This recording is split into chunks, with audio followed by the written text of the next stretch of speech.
Hello. So this will be the second video. We're going to talk about the oscillator section. So everybody and their grandmother has already made a tutorial series about the grandmother. So I thought what I would do is we'll talk about the basics, and then we're going to talk about the advanced stuff sort of integrated into the basics, because that seems like the best use of everyone's time. So we'll talk about the basics first. Octave switches. And you'll notice that the two oscillators have different ranges. This oscillator is sort of can go an octave higher than the other one. We have a choice of signals. We have triangle wave, we have sawtooth, we have square, and we have pulse. Okay, so that pretty much covers it. We've got two different ones, and the magic is sort of mixing them together, and we can detune them, which is really cool. I find you can also, this is approximately a fifth, this knob, so that's useful to know. So if you're tuning them together, you can use it sort of that way. So now let's talk about what do we do with this. So we've got some wave outs. We're going to talk about some alternate uses for the wave out when we talk about the envelope and the filter section. For now, let's talk about hard sync. So if we turn on sync, what's happening is this oscillator goes into a mode where it's sort of resetting itself with the first oscillator. So what that means in practical terms is that we get more harmonics as this knob turns. And notice when we're below, we don't get much. When we're above, we're definitely adding harmonics. So how can we use this? One thought that I like to do is we take the gate out of the arpeggiator. I'm going to show this with the arpeggiator because it's hard for me to do everything with my hands here.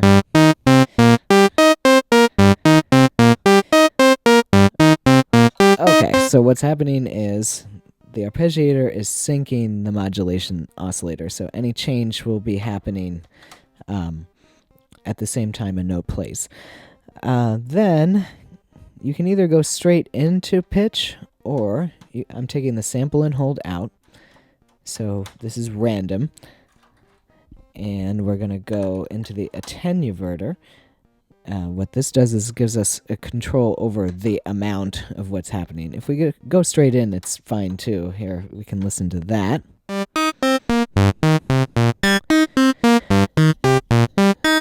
So what you're hearing is we're randomly adding harmonics. It's randomly transposing this.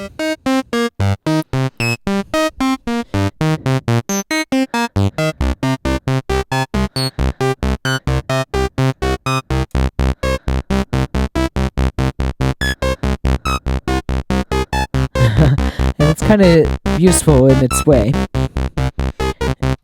If we put the attenuator in there, this gives us an amount. So you notice it's not as extreme changes happening.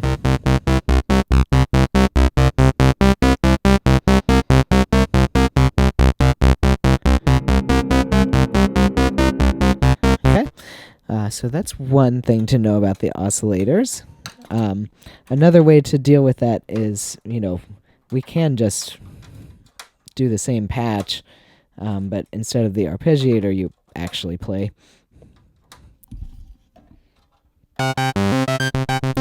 And so you'll notice every time I push a key, we get a different set of harmonics. So useful to know. Another thought, we can look at pulse width modulation. So you notice this has a pulse width in.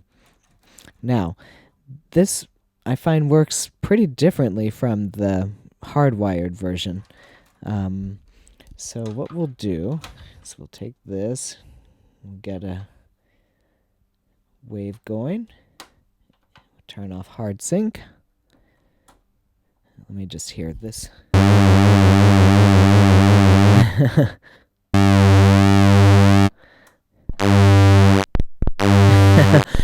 So same thing, you know, a lot of these unrestrained voltages benefit from going through the attenuverter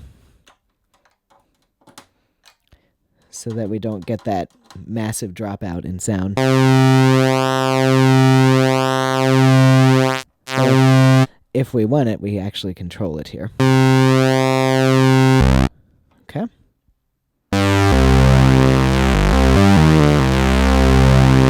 So typically pulse width modulation is used for we're thickening bass sounds.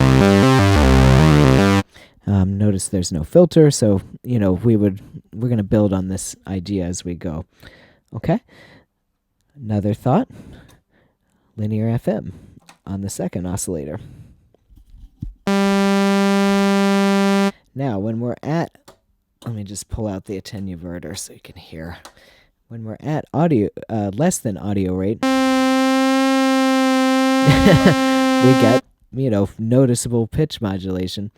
If we go up to audio rate, we get more of what we're expecting to hear with FM. Another thing you can do is take the keyboard out and plug it into rate in. So what that does is now this is moving, the modulation oscillator is changing with the pitch of the keys. So that gives us more of an expectable you have an expectation of what this sound is going to be across the keys. A little bit too high there. When this is out, you know, we've got this moving at a constant rate of modulation no matter what the keys do. And you'll notice we're getting, you know, lots of different sounds happening there. So that's one way to solve that and keep everything consistent. Okay? Pitch in. We're going to talk more about that with the modulation oscillator when we do a section on that, because there's all sorts of like pseudo crell you can do with this. So I hope this gives you some thoughts and some things to play with.